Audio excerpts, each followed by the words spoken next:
Let's take a look at how easy it is to create G-code inside of RouterCAD and RouterCAM. This is your toolpath. We're just kind of zooming in so you can look at it and see the code that we create automatically for this arch top window.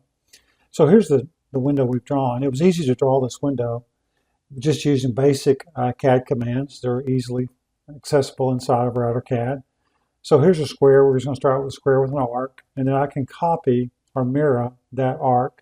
That's what I'm going to do. I'm just going to create the exact same arc on the other side. And then once I've got that done, I can offset that arc. So in this thing, I've offset the arc, so it's just an offset command.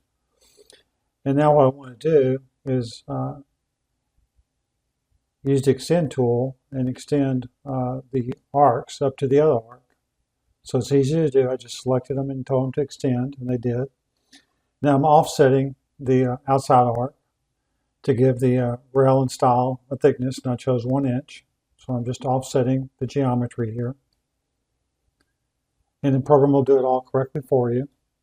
And then once that's done, all I need to do is come in and use the trim command to trim off the parts that I don't need. So I'm just going to select what I want to get rid of. And that's all I'm doing. And I'll trim off these last 3 little pieces.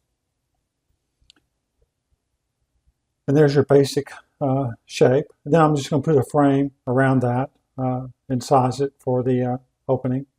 And then once that's done, we're back over here to where we started. And I've added the toolpath to it. I have automatic toolpath generator.